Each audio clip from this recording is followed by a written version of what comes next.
Hello, everybody. This is Yawande from a free online sleep clinic every Friday at 1. We're going to change to Thursday soon, but I keep you informed. I've got Amanda here, and I'm so pleased to have Amanda here about helping us, with our intentions and sharing our wisdom with us. Over to you, Amanda. Thank you very much.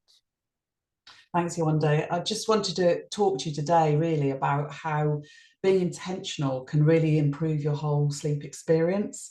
Been very grateful to share what I've learned in my coaching experience, but also in my personal life as well. So I just wanted to kick off with a few questions which you could maybe ponder while you're listening to me, and that is, what stories are you telling yourself about sleep? Do you dread going to bed? Do you find it impossible to switch off? Do you just know that you're going to wake in the middle of the night and struggle to get back to sleep? Now, a lot of people have, before they go to bed, they have racing thoughts. And there's a reason why many people can't stop thinking about things before they go to bed. So your brain is collecting new information all day long. And, according to Jim Quick, who wrote the book Limitless, we now consume as much data in a single day as the average person in the 15th century would consume in an entire lifetime. I mean, that's just mind-blowing, isn't it?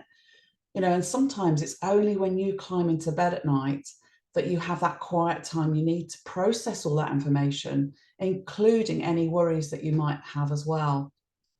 So anxious thoughts and ruminations can also return when you wake in the middle of the night. And this is something that happened to me an awful lot. And a racing mind will not let you get back to sleep. All the adrenaline and the cortisol that's coming from those anxious thoughts builds into a state where you just can't relax and get back to sleep. So whether you're stressed, excited, or simply replaying your day, finding ways to help you fall asleep and stay asleep are not only helpful, but vital. Now, in fact, the quantity and the quality of sleep you get each night is crucial to your well-being. And many of you listening to this will be familiar with the sort of 3 stages of sleep, but I thought it'd be helpful to just, re-emphasize those. So there are 3 sleep stages. There are light, deep, and REM, which is rapid eye movement sleep. Now, light sleep is important for memory, learning, and motor skills. Deep sleep, which is also known as beauty sleep, is essential for cell repair and renewal, and it's also widely regarded as the most essential by scientists for feeling rested and staying healthy. And REM sleep plays an important role in dreaming, in memory, emotional processing, and healthy brain development. But did you know that if the body is sleep deprived, it will revert to light sleeping only? So you'll miss out on REM sleep, you'll miss out on deep sleep and the cell renewal that comes with that, and the restedness that comes with that. And the unfortunate fact is, when you're stressed, you might find yourself sleep deprived, and so it goes on in a cycle. So having a sleep strategy will help you tackle both overthinking and stressful thinking. So being intentional about sleep, both the quality and the quantity you have, will be incredibly powerful. So let's prepare to rewrite your thinking about sleep. Now, setting intentions is actually the act of stating what you intend to accomplish through your actions. It's a commitment to what you want the journey to be about. We're not talking about the destination, we're talking about the actual journey here. And when you're intentional about something, your focus is in the moment, who you are, what you do, why you do it. And setting intentions before sleep may influence a dream state, which helps you to reset your system for deeper healing. Now, a lot of my clients suffer with stress, and I work with them not only to alleviate the symptoms, but to root out the cause. And by the way, the cause is never what you think it is. One such client of mine had a very poor sleep routine. She worked long hours, and typically she got into the zone with her work around midnight, which meant she didn't get to bed until 2 or 3 o'clock in the morning. And then she would typically rise around 11 a.m, feeling more than a little groggy. And I asked her why she went to bed so late. She told me she didn't sleep very well, and she actually dreaded going to bed. In her mind, sleep was not something she looked forward to at all. Every night, as the time to go to bed got nearer and nearer, she had the same thoughts. I'm not going to sleep tonight. It's going to be dreadful. And I bet I get woken up early by neighbours. And so it went on, those kind of negative thoughts. It was clear she wasn't going to bed with any intention, Well, actually she was, but those intentions were negative and they weren't serving her well at all. She really wanted to make a change, as her sleep was affecting not only her work, but her energy levels and her personal relationships. Sleep is such an important factor in our lives. After we finished working together, this client reported that she was going to bed with far more enthusiasm, and the dread had completely gone, and she slept so much better. So I'm going to share with you some of the strategies that we put together.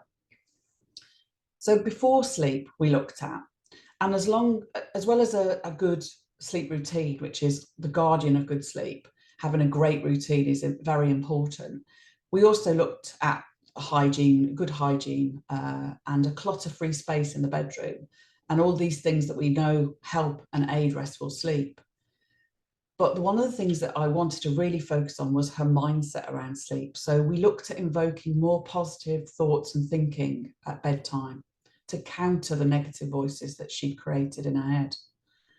One of the ways you can do this, one of the simple ways you can do this, is to use gratitude and make a gratitude list just before you go to bed. Think about the things that you're grateful for, and feel this energy of gratitude in your body. I think most of us understand on an intellectual level that gratitude is important, but how many of us feel it? How many, when was the last time that you felt so much gratitude that it affected you in your body, that you welled up, or that you felt an overwhelming feeling of love about something? It moved you to tears. Think about that, creating that kind of sensation in your body, and then you'll know you'll have integrated it into your system. I have a lovely question that I try and ask myself every night before I go to sleep, just before I drift off, in fact, when I've got my eyes closed and on the pillow. What's the best thing that happened today? And then just ponder that and say thank you. And it may not have happened to you. It may have been something you witnessed for a friend or a relative, but what's the best thing that happened today that you saw? And I'll give you a little example. On Saturday, I was out walking with my husband and we were walking down a bridle path. And as we moved to the side, we had a horse that was galloping towards us, and the horse galloped by. Don't often get that, where I am. So that was just a privilege to witness that horse and, and the rider enjoy that way. So that was my example of what was the best thing that happened. Now, this should shift your thinking away from your busy day tomorrow and all you have to do. And you'll be shifting your racing thoughts into a much more happy, relaxed state. And it's also been shown to be the case that if your thoughts before you go to sleep are good and positive, that you're more likely to wake up in a more peaceful and positive frame. Another thing you can do just before you go to sleep is distract your brain. Now, this might sound tricky, but it's not. There will be some evenings, and I've been there, where you just can't switch off, that you can't shake your thoughts. So sometimes the best thing you can hope for is to distract your brain with something a bit more positive. Now, for any parents watching, we know that this works with toddlers, or at least it did with my toddlers. They're crying, they're upset about something, you distract them. Look at that over there, or what's that happening over there? And they get distracted and they forget why they're upset.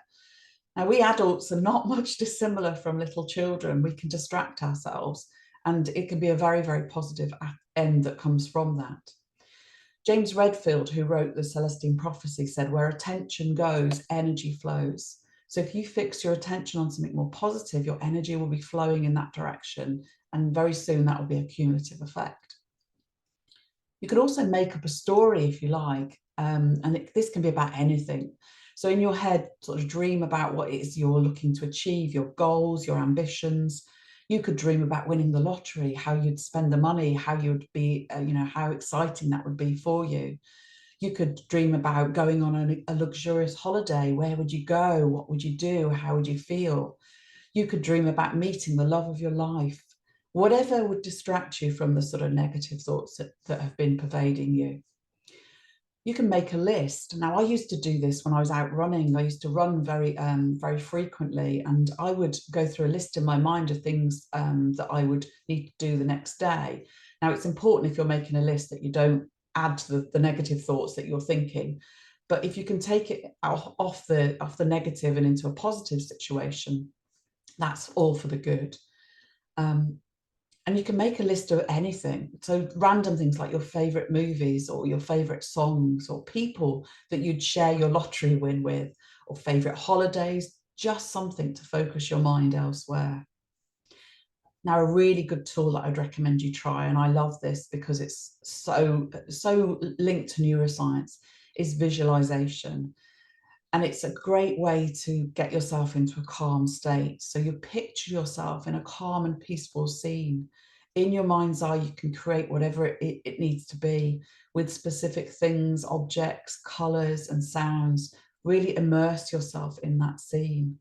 And research has shown that people who visualize in detail are able to push unwelcome thoughts away much more successfully from their minds than those that didn't visualize anything. If you have trouble, because some people do visualizing and populating the scene, researchers have suggested that you ask yourself questions about smell, touch, and light. So engage your other senses as well. So can I feel the sun on my skin? And, you know, we've all been there where you can bask in that feeling of the warmth on your flesh. What do I smell in the air? What can I see that's, you know, that's around me? You can also visualize your body relaxing. And in the military, they do this as a practice to get soldiers off to sleep very quickly. So breathing slowly, and there's plenty of resources on the internet about different breathing techniques that can help you with this. Imagine your breath like a wind coursing through your body. That eases the stress and relaxes that tension in your body, so that it can move through and escape. Now, during sleep, there are things that you can do that's intentionally to get you back to sleep as well. And the two that I'd like to talk to you today about, one is called paradoxical intention therapy. Now, this was devised by Viktor Frankl. So most of you might have heard of him because he wrote Man's Search for Meaning. And he devised a system called logotherapy. And he was really responsible for bringing paradoxical intention into this field, where you basically increase the frequency of responses that already occur too often. So paradoxical intention involves prescribing the symptom that you're trying to avoid effectively.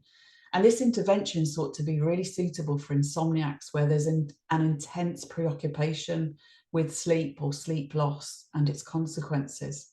So it's based on the concept that performance anxiety prevents proper sleep.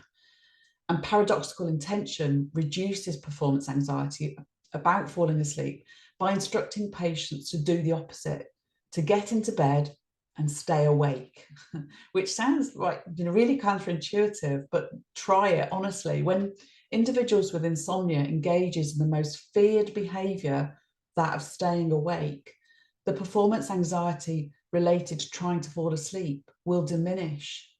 So you can see how that might work, that, you know, you're getting anxious about trying to fall asleep.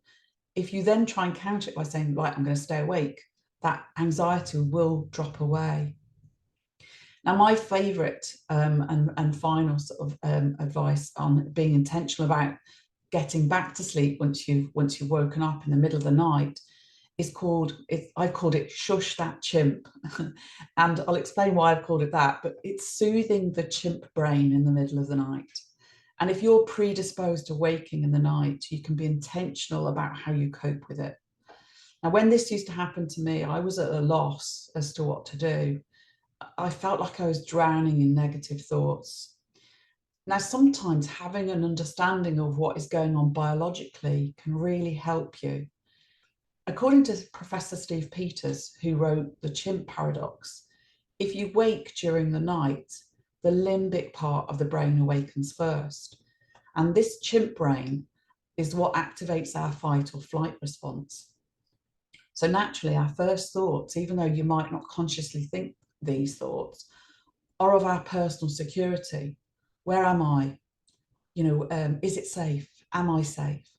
And you might find this, you know, when sometimes you wake up and you're at home and you think, where am I? Or you might wake in a hotel and think, where am I? That's your limbic brain just getting into gear. And it's only a short while later that your logical reasoning, what Steve Peters calls human part of your brain, really starts to engage. But by then, your chimp brain can be having a party. And if you're predisposed to having those negative thoughts in the night, you can guarantee your chimp brain will have fun with that. So what worked for me, and I really hope will work for you, was placating that chimp brain, reassuring it, or simply telling it to be quiet. And honestly, I use the word bogus. I used to say, that's just bogus. You just made that up. Really, just be quiet. And it does work, I promise you. I recognized in the moment that the fears were only in my head. These things that I was dreaming up, the scenarios, hadn't happened yet. And I acknowledged that I couldn't think rationally in the middle of the night. I recognized that my human brain wasn't yet in gear. And I intentionally resolved to think about the solutions in the morning. You know, they say that things will look better in the morning, and there is really some truth in that. So in conclusion, I really hope that these strategies, which has helped me personally and my clients, can help you in some way. And I hope there's something in this that I've spoken about that you can take away and take action on and have a really good, restful night's sleep. Thank you. Thank you. That was great. Thanks, Amanda. It's lovely. Thank you.